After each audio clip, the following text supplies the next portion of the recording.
E aí pessoal, tudo bem? Aqui é o Rony, professor de Física. Neste vídeo vamos resolver um exercício relacionado ao estudo de oscilações. Observe o quadro enquanto eu faço a leitura do enunciado. Uma placa circular homogênea de raio R massa M é suspensa por um fio de módulo de torção K de duas maneiras diferentes. Item A, pelo centro C da placa, ficando ela num plano horizontal, e item B, por um ponto O da periferia, com a placa vertical. Calcule os períodos das pequenas oscilações de torção, respectivamente nos casos A e B.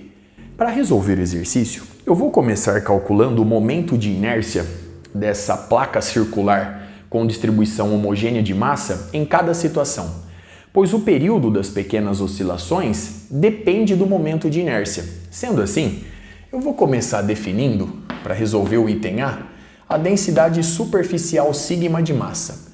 Como sigma é uma constante, sigma é igual a massa total sobre a área total. E ao mesmo tempo, sigma é a quantidade infinitesimal de massa dm sobre a área infinitesimal correspondente. Como o disco plano é circular, eu vou recorrer ao uso de coordenadas polares na determinação do momento de inércia. Na situação do item A, eu vou escrever, portanto, o seguinte: eu vou desenhar sobre essa superfície um elemento infinitesimal de área dA e correspondente massa dm. Nós temos aqui um retângulo polar. Portanto, para calcular a área desse retângulo polar, eu vou fazer simplesmente lado vezes lado. Portanto, nós temos dr, um dos lados, vezes este lado. Perceba que nós temos aqui um arco de circunferência infinitesimal de raio R e ângulo central dθ. Portanto, esse comprimento infinitesimal é r dθ. Logo, dA é r dr dθ. Muito bem. Para calcular o momento de inércia em cada situação, eu vou recorrer a essa expressão. O momento de inércia I é igual à integral, neste caso uma integral de superfície, de r ao quadrado dm. Eu estou desprezando a espessura do disco circular.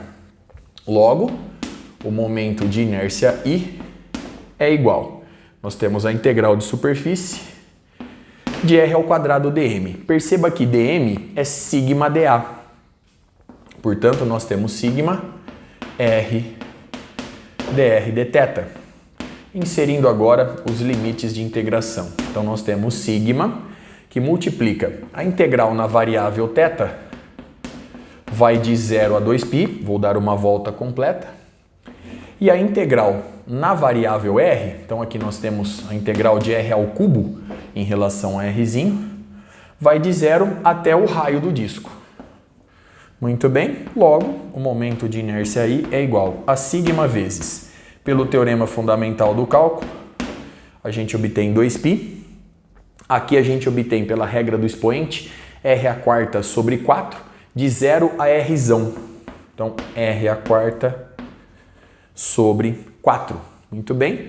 Como o problema forneceu a massa do disco, eu vou representar o momento de inércia, vou escrevê-lo em função da massa.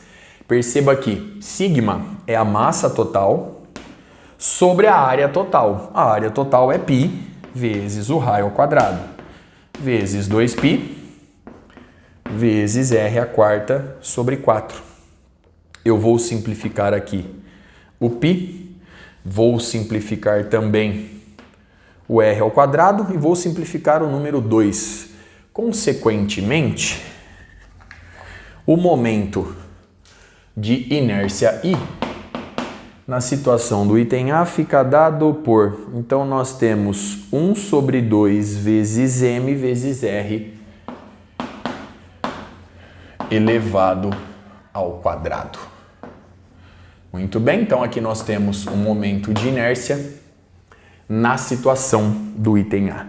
Observe no quadro o resultado obtido a partir dos cálculos realizados.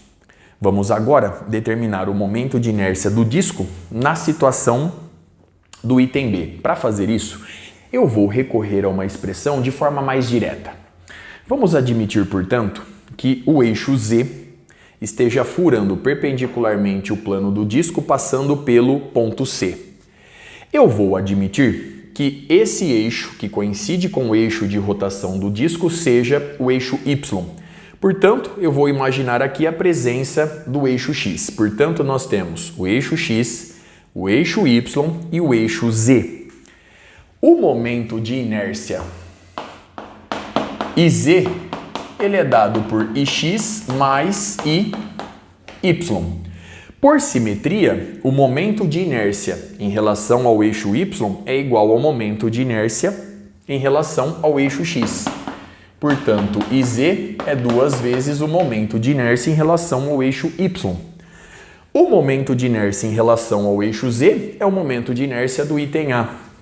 E ele é igual a meio de mzão R ao quadrado. E isso é 2 vezes o momento de inércia em relação ao eixo Y. Eu reforço que coincide com o eixo de rotação do disco na situação do item B. Portanto, nós temos aqui 1/4 vezes m vezes o raio ao quadrado. Agora sim, nós temos condições de determinar o período das pequenas oscilações do disco em cada situação. Para fazer isso, de forma geral, agora eu vou recorrer à seguinte expressão.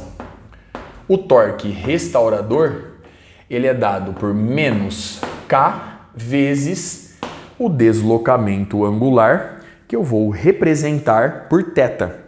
Lembre-se que K é o módulo de torção do fio. Portanto, observe que esse torque é um torque restaurador. E o torque resultante é igual ao momento de inércia vezes a aceleração angular alfa. A aceleração angular alfa é dada pela derivada em relação ao tempo da posição angular θ. É uma derivada de segunda ordem. Observe o quadro. Sendo assim, vemos que I, θ 2 pontos, é igual a menos K vezes θ. Portanto, I θ 2 pontos mais K vezes θ é igual a 0. Dividindo todo mundo pelo momento de inércia I, a gente obtém θ 2 pontos mais ômega ao quadrado θ igual a 0, em que ômega ao quadrado é igual a K sobre I. K é o módulo de torção do fio e I é o momento de inércia da situação em questão. Muito bem? Sendo assim, continuando a partir daqui, ômega é 2π dividido pelo período, ômega ao quadrado, portanto, é 4π quadrado sobre o período t ao quadrado. Isso é igual a K sobre I. Logo, o período fica dado por... Perceba o seguinte, o período ao quadrado, ele é igual a 4π quadrado vezes I sobre K. Portanto, de forma geral, o período é 2π vezes a raiz quadrada do momento de inércia I sobre o módulo de torção K. Muito bem. Bom, calculando o período das pequenas oscilações do disco na situação do item A, nós temos 2π que multiplica a raiz quadrada de I. I é mr quadrado sobre 2. Então, nós temos m r elevado ao quadrado sobre 2k. Perceba o seguinte, jogando o número 2 para dentro da raiz quadrada, a gente obtém a seguinte fração, 4mr quadrado sobre 2k. Portanto, o período das pequenas oscilações do disco na situação do item A é π. Muito bem, π vezes r. Posso tirar r da raiz. Então, nós temos π vezes r vezes a raiz quadrada de 2m sobre k. Muito bem. Recorrendo a essa mesma expressão, nós podemos agora determinar o período do disco na situação do item B. Então, nós temos 2π vezes a raiz quadrada. O momento de inércia aí é mr ao quadrado sobre 4. Então, mr ao quadrado sobre 4k. Logo, o período do disco na situação do item B é, perceba o seguinte, 2 dentro da raiz aparece como 4. Vou simplificar o 4, tiro o R da raiz, então nós temos π vezes R, raiz quadrada de M sobre K. Observe no quadro, portanto, uma última vez, os dois resultados obtidos, todos os cálculos realizados. Com isso eu encerro este vídeo. Até a próxima.